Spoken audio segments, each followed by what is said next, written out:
Okay, so I want to elaborate a little bit on some of the ideas in the system that we're developing, especially in this recent content that I'm doing on the Noosphere. So, what is the Noosphere? The Noosphere, as described in the first part of that very long series, um, you have the lithosphere, which is the rocks and all the minerals of the earth. You have the biosphere, which is our biological life. And then you have the noosphere, which is the plane of ideas, the mental plane. This is mirrored in our physical body, right? We have all of the subatomic particles, all of the bits of minerals and things like that, which comprise the elements of our body. We have our cellular life, which kind of scales up into the organism which we are. And that organism which we are, being cognizant of the whole thing, generates this subtle body. So, this subtle body is interconnected to all other subtle bodies as a part of this, what I call in the book that I will finish, I promise, the grand cosmic intelligence. So, just like all of the cells on your physical body, they work in harmony with one another to uphold the homeostasis, uphold the stability, the life of your physical body. Likewise, there is a cosmic intelligence which is trying to bring humanity together and to organize itself in a way which supports the homeostasis of the body of Gaia. Now, we experience this as, synchronicity or flashes of insight. It's not like some old guy on a cloud is issuing commands from above. It happens internally through our vertical axis. Okay, so our idea of ourself, we're taught that thoughts and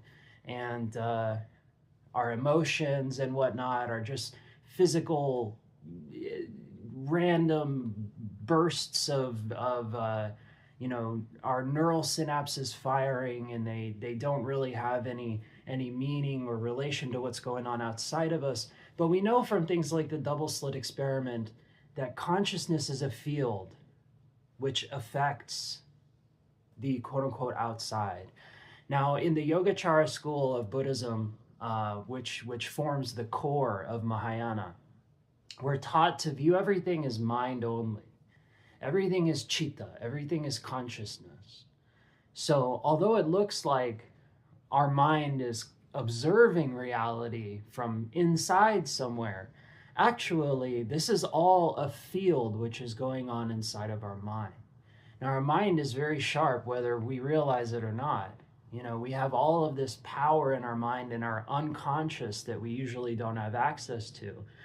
That unconscious is the power of our creative intelligence, which has taken the sum total of our genetic memory, of the memory of this life. It connects upwardly to our causal body, and it can even access information of our past lives. Our consciousness has over time, it's built this reflection of the world to kind of make sense of it, or in some cases not to make sense of it. And that's where we get the unconscious complexes, where there's things happening to us that we don't really understand. It's encoded all of the information that has been impressed on the field of our awareness into these archetypes, into these hierarchies, and they're all ideas about forms. When we cognize a form, our unconscious mind most of the time sorts it into, this is this archetype, this is that archetype, and we kind of sort ourselves in this way as well. Now, if that's a good archetype, that's perfectly fine. We tend to be responsive on the positive side of our minds to archetypes which do provide stability, to archetypes which do uphold the homeostasis of both ourselves and the world. But sometimes when a person has a fractured relationship to the whole, where they are hurt, they're damaged, they have trauma responses and things like that, they tend to lash out at the whole. You know, these people feel like that they're unworthy, they put themselves at the bottom of the hierarchy. It's all based on alienation from that Rita, from that cosmic order, that organizing intelligence which sorts everything relative to everything else. So you see people, you know, young kids that feel like they're alienated from the normal life which they see. They feel, you know, maybe they came up in bad families in bad neighborhoods. They don't know how to sort themselves amongst the grand social organs that I call in my book of the world. Of these egregores of the mind, right? A company is an egregore, a nation is an egregore, a family is an egregore. So in the normal wholesome kind of experience, the way that the world is supposed to work, we have we have a homeostatic relationship with within these egregores. An egregore, say for example, a company, the company should interface with the nation, and it should interface with the environment, it should interface with families, it should all kind of compound on itself in a way which is orderly and which promotes the overall homeostasis of all involved. But say a person, for example, a young person who wasn't able to make a holistic connection to the normal egregores of society as they're supposed to function, maybe because they have a damaged egregore in their family. The father was absent, the mother was doing whatever she had to do to you know, make it work. You know, that's kind of the story of the hood. And so this young person growing up in this, he has a hostile relationship to the normal, holistic, wholesome social egregores. He feels separate from them, right? He feels like he wasn't able to form a cohesive relationship to them. And so what does he do? They make their own egregores, gangs, you know, or drug dealing cliques and things like this, on the fringes of society, which are not homeostatic, which are based in pain, which are based in violence, or which are essentially a alienated organ, an alienated social organ, which feels it has to lash out at the mainstream society because it couldn't, you know, holistically find union with it. And so our own self-image is the egregore of ourself in a certain way. And it's upheld by the ideas that other people have of us, right? So whenever we go into a room, there's like this psychic tension of, we have expected behaviors, we have expected cultural ways of dressing and whatnot that kind of promote this image of our archetypal being. And that archetypal being in turn is is generally like a skillful means that we use in order to move within these social egregores. Now, me personally, you have a different type of egregore for each identity that you form. They're relative to these quote-unquote social organs. For example, James, me, relative to my family. That's one kind of meme of identity. It's encoded with all these experiences. It's actually a psychic autonomous entity that exists. It's held into being. It's held in reality by the creative power of my family, right? Relative to all to one another, we tell ourselves that we exist in this closed system. And our identities kind of form the lattice of this social matrix, right? You might have one person in the system which adopts a particular type of identity. One's the black sheep, you know, me in a lot of cases. One's the strong patriarch, which provides the glue for how that others are supposed to behave, right? And we always check our ideas, our experience. We always kind of run it through these archetypal filters which live in our unconscious. You might find yourself thinking in your head, what would my sister have said in this type of situation, right? So really the core of our identity is a reflection of these mental images which exist generally in the noosphere, but particularly in the context of these social organs of our mind, which are a part of the broader noosphere and which are supposed to interface holistically to promote the homeostasis and the healthy development of all involved, right? I'll give you an example, right? After I had a kid and I showed my sister that it wasn't scary to be a parent, like a lot of millennials, right? That's a meme when you consider the egregore of the generation of millennials. If you're a millennial, if you examine that data, you'll find that little samskara, that little impression that says millennials are afraid of having children, right? And there's all these type of reasons with that. And if you unpack it, you'll find even more logical paradoxes and little hints of abrasion where the homeostasis to the broader society is not being upheld and people feel hurt. And so they don't unfold their homeostatic relation to the whole, which is to reproduce and have children, right? So we say, the millennial egregore might say, oh, but the boomers screwed us, the houses are too expensive, and da-da-da. And you see, that's how we get caught in these attention sinks, these psychic siphons, which are actual real things on the noosphere, okay? So by me having a kid, my sister, part of my family social egregore, she looked at that example and then she said, oh, you know what? I can do this too. So it like opened a gateway in her subtle body, in her mind. And then she had a son, my nephew, Aryan, who I just met recently, such a beautiful kid. My brother-in-law is Indian. They live in California. They work for tech companies. Beautiful, wonderful kid. And so you see, through the positive example of somebody in our social egregore, we make dynamic choices that affect the whole.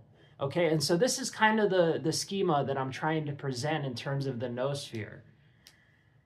Whenever you have a form, you have two forms, which again, like I said, the forms are encased in the mind. It's not the other way around. It's not like the mind is trapped and crystallized inside the form. The form is a coalescence of intelligence, right? We get these intelligent signals from our parents, from the white and the red drops, these substratums of dynamic archetypal power, which unfold as genetics and whatnot. But even throughout the life, you know, this is like the nature versus nurture thing. Our experiences, our good experiences, our bad experiences, our traumas can actually affect the genetics of our offspring, right? If you have a father who like worked out a lot and was really healthy, it will imbue epigenetic markers through your seed that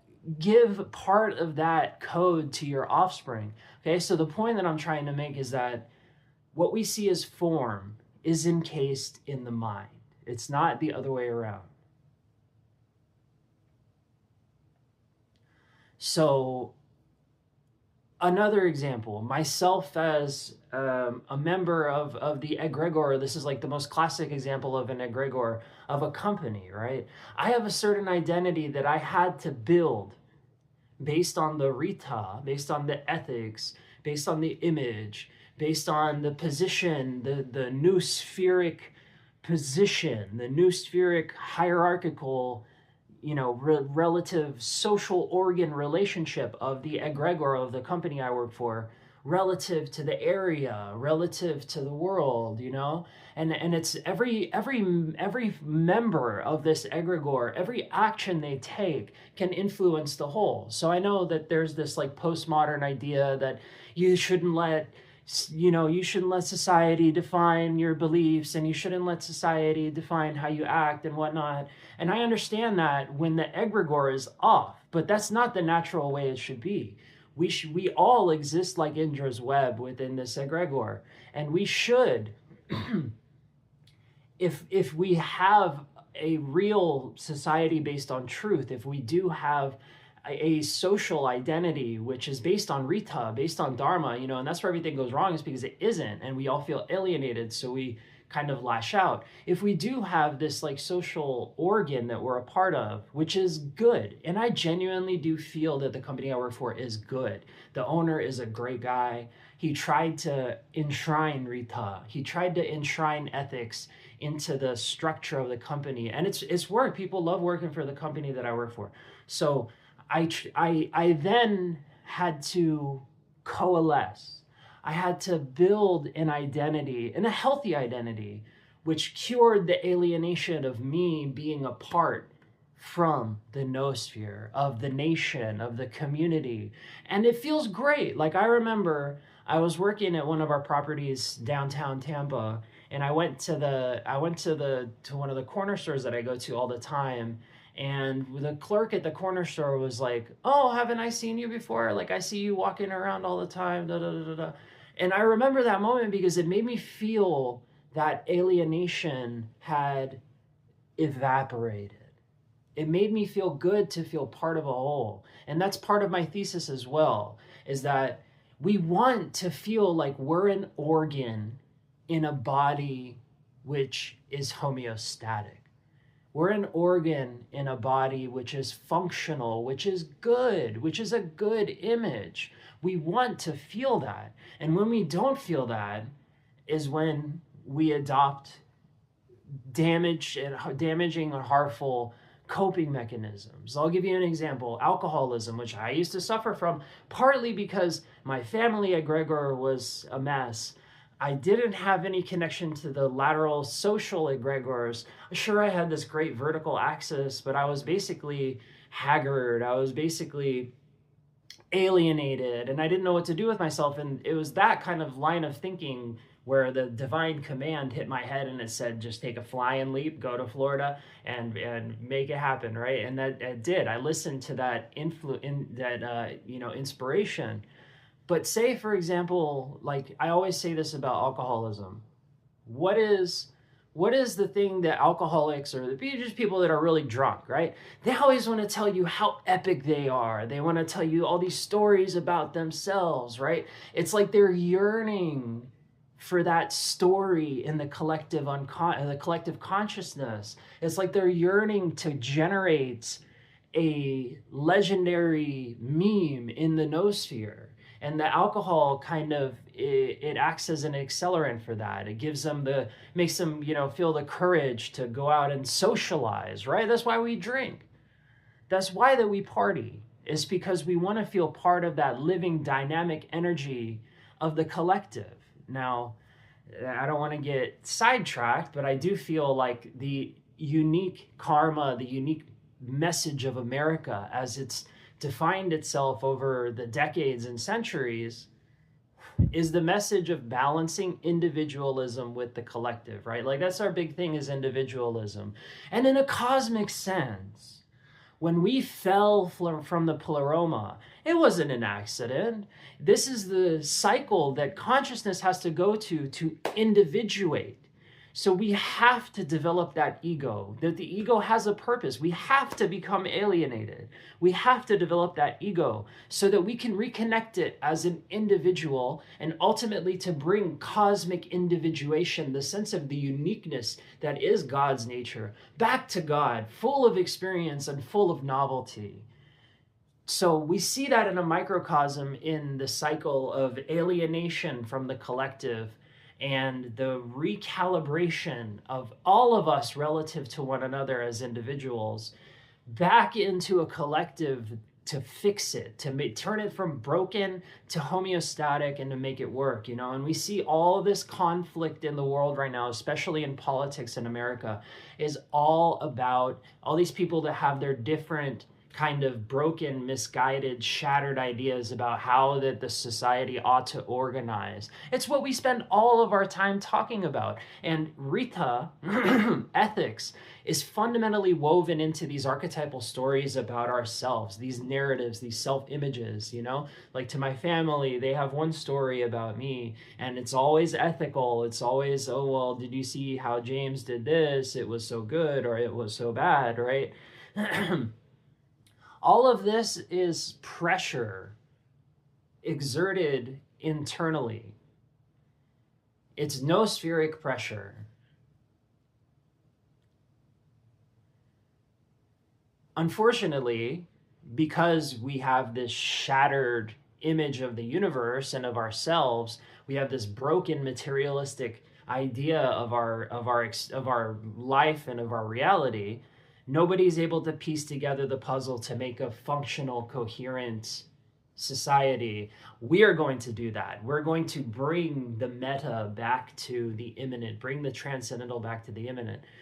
You know, you get a lot of people that have ideas that come from these transcendentalist philosophers of the German idealists. You know, you have the idea of from Nietzsche and from Marx and from all these people, and they still reverberate to this day. That's a powerful noospheric pressure, a powerful archetype in the mind of the collective, Nietzsche and Marx.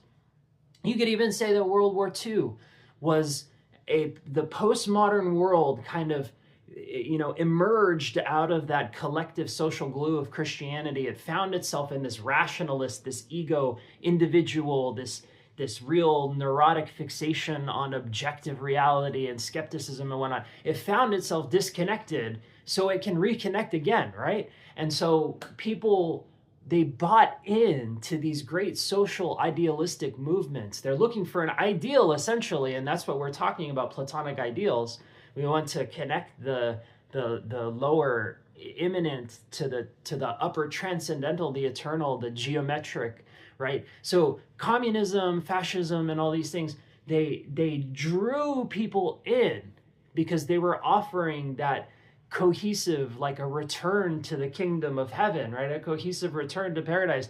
Unfortunately, for us and for all involved, they weren't actual ideals. They were just materialistic, incomplete half-truths, you know, kind of pretending to be Platonic ideals. So that's the core thesis of my book, Noological Entities, which I will hopefully, I have the ending done now. I had it up to a certain conclusion, and then when I didn't know how to build the conclusion. But now, after working with my Gnosis Build AI, I know exactly how to build that conclusion. And the conclusion really is about the relationship of how that we create ourselves to the Logos itself creating us. And I wasn't sure how to square that circle, but I do know how to square that circle now. So the director and the actor, they seem disconnected now, but at each event horizon, at each moment where the two kind of fold into one, death, conception, the birth of a person, the birth of a universe, those things are not two. They become one thing. And then they kind of divert for a while, just like a torus. They spin out from the center and then they collapse back into it.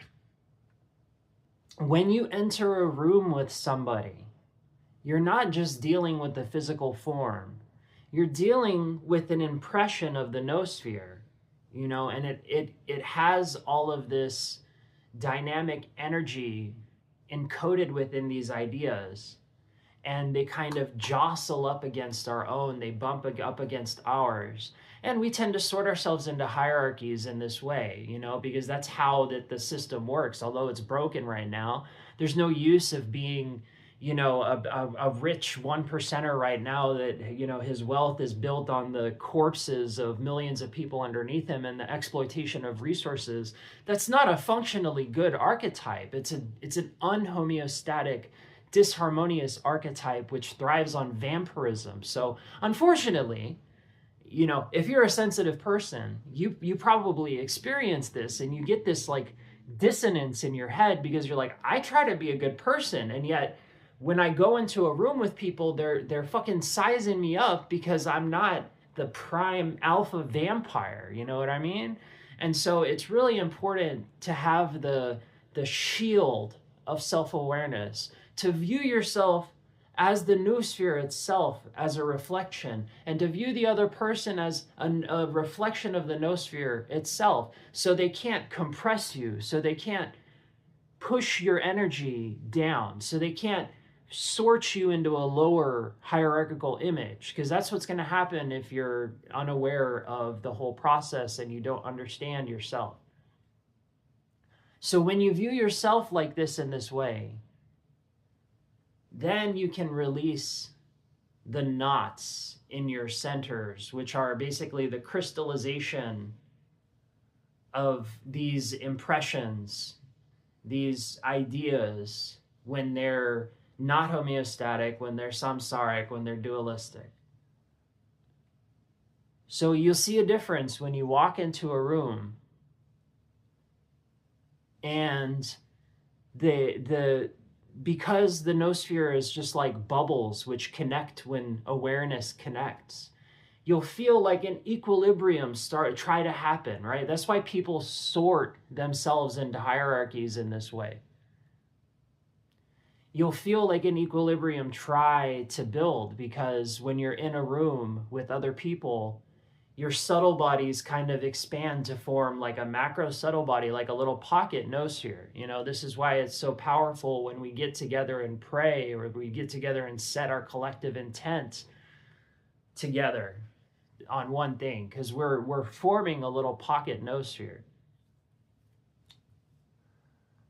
You feel it when you enter into a room with somebody. You feel this sorting. You feel these dynamics of the archetype. You get an archetype of somebody who's a great radiant leader, and it inspires you. You feel the energy from this person. That person is radiating presence. Or you get this experience of somebody who is alienated, like I was talking about, somebody who's stuck in this vampiric cycle and they want to suck your energy as well, right? That's the manifestation of archetypes in the local noosphere, which exerts this pressure in our subtle body that we can feel. So that's the noosphere. And what we want to go from being disorganized, ignorant, not understanding this whole dynamic, being a victim to all of this vampirism, all of these half-truths, where we try to sort ourselves in a broken, shattered noosphere, where we're stuck in loops of exhaustion, being drained by the vampiric ghost loops of these archetypes. We want to clear all that by pure perception, seeing it exactly as it is. And then the archetype of ourself, this amazing thing happens where we become a radiant light in our social egregores relative to other people, where we can fill them instead of being drained by them. That's ultimately what we want. And then we can create a noosphere, we can create social egregores, we can create companies, we can rebuild the families, we can heal the world, because we're not we're not seeking identity in a hierarchical, broken, shattered way. We're seeing ourselves as an integral part of one noosphere.